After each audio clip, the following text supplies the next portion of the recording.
Bom dia a todos. Hoje nós iremos estudar sobre Jesus e os seus 12 apóstolos, tá? Um homem treinou 12 pessoas que influenciaram o mundo de tal maneira que o tempo passou a ser dividido em antes de Cristo e depois de Cristo. Ele trabalhou com uma equipe que estava longe de ser perfeita, mas independente da falta de instruções, do passado questionável de cada um deles, dos sentimentos rebeldes e da covardia momentânea dos membros do grupo, todos se esforçaram para realizar as tarefas em que tinham sido treinados e fizeram isso por um único motivo, por estar com ele novamente. Nós vamos ver quem são esses 12. Aí nós voltamos a falar como que Jesus procedeu esse treinamento, tá? Quem eram eles? Os 12 discípulos.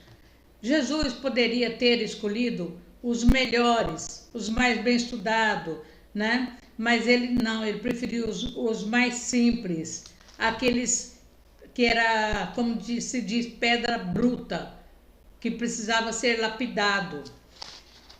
Quem é? Nós vamos começar por Simão. Simão Pedro. Ele era pescador. Era impossível. Mais tarde tornou-se muito corajoso ao pregar a respeito de Jesus. Ele foi um dos 12 discípulos mais íntimos de Jesus. Reconheceu Jesus como sendo o Messias. Negou a Cristo e se arrependeu e pregou o sermão no dia do Pentecoste. Foi um dos líderes da igreja de Jerusalém. Batizou gentios e escreveu a epístola de Pedro 1 e 2. Tiago era pescador. Eles estavam numa região que existia muito pescador, viu, gente? Por isso que a maioria era pescador.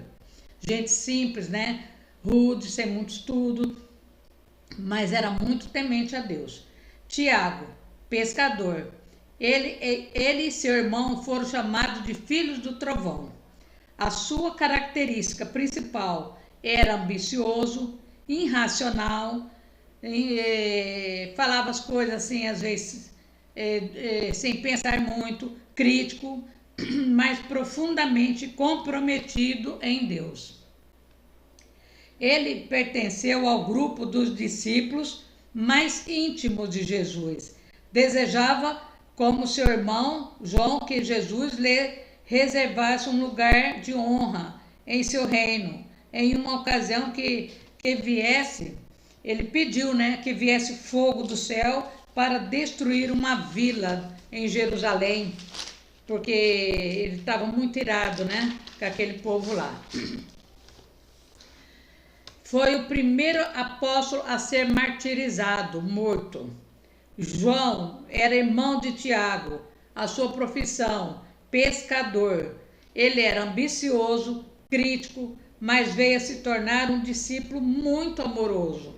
Foi um dos discípulos mais íntimos de Jesus. Ele, Tiago, desejavam que Jesus lhe reservasse um lugar de honra em seu reino e também desejou que Deus mandasse fogo do céu para queimar uma vila em Samaritana. Foi um dos líderes da igreja em Jerusalém. Escreveu o Evangelho de João, o Apocalipse e as 3 epístolas que têm o seu nome. Nós vamos agora para o Felipe. Felipe era pescador também. Ele era questionável. Aceitou o testemunho de João Batista a respeito de Jesus. Admirou-se de Jesus ser capaz de alimentar mais de 5.000 pessoas. Pediu a Jesus que mostrasse o Pai aos discípulos. Com André, disse a Jesus que os gregos queriam vê-lo. André, quem era André? André também era um pescador. Ele pretendia levar outras pessoas a Jesus. Ele queria pregar o Evangelho de Jesus aonde fosse. Aceitou o testemunho de João Batista a respeito de Jesus e a outras pessoas. e Bartolomeu, que era Natanael, profissão desconhecida. Ele era honesto e sincero. Inicialmente rejeitou Jesus por ser de Nazaré, mas quando se encontraram, reconheceram como filho de Deus, o rei de Israel. Mateus. Quem era Mateus? Mateus era cobrador de impostos, desprezado e proscrito por causa da sua profissão corrupta, que não era muito bem vista aos olhos de ninguém naquela época, né? Eles cobravam altos impostos, mas ele abandonou essa profissão, que era muito rendosa financeiramente, para seguir a Jesus. Convidou o mestre e os discípulos para uma festa em sua casa. Escreveu o Evangelho de Mateus. Tomé, a sua profissão também é desconhecida. Ele era um homem de coragem e dúvida. Sugeriu aos discípulos que acompanhasse Jesus a Betânia, mesmo que isso significasse a morte. Perguntou a Jesus onde ia. Recusou-se a acreditar que Jesus havia ressuscitado, até vê-lo e tocar com as suas feridas, em suas feridas. Tiago, profissão desconhecida, tornou-se um dos discípulos de Jesus. E Tadeu, também desconhecida sua profissão, perguntou a Jesus, né? Por que ele se revelaria aos seus seguidores e não ao mundo?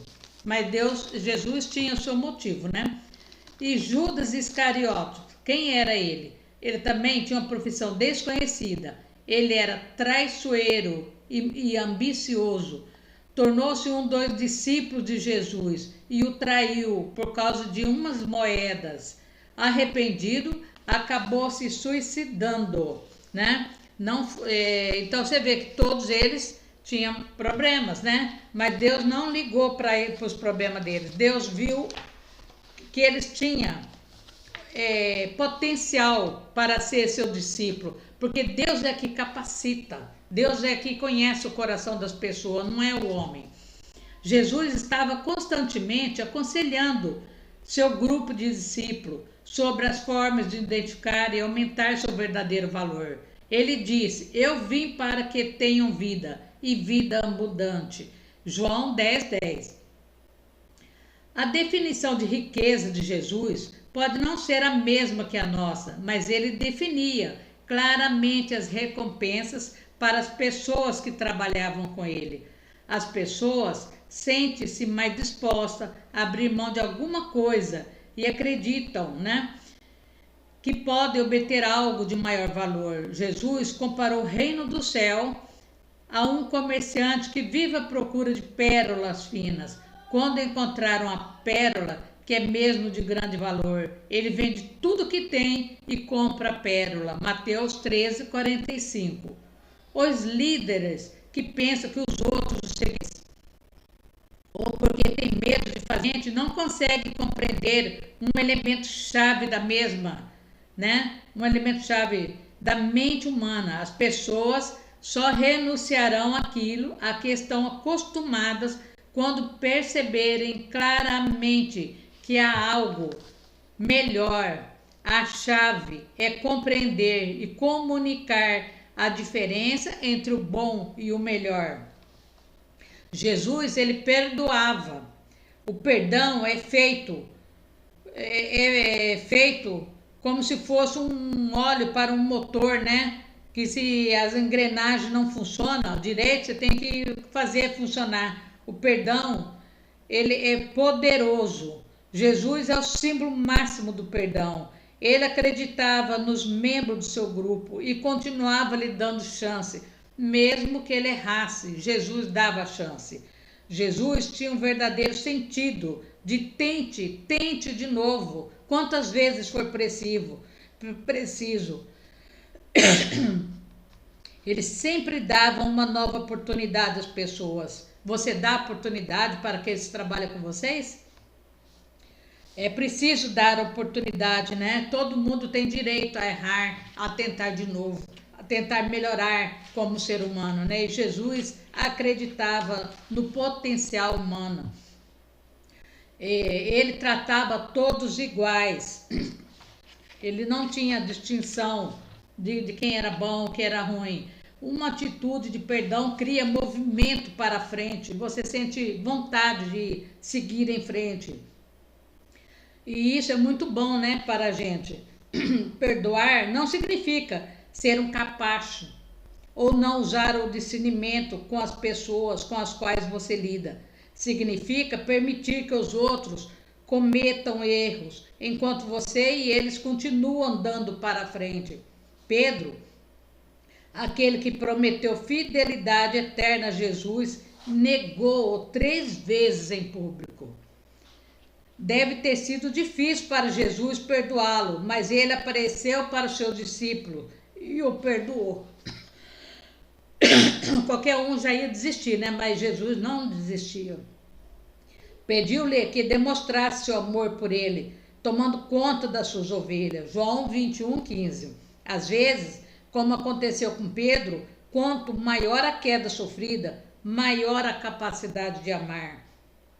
Você perdoou alguém ultimamente? Em que circunstâncias?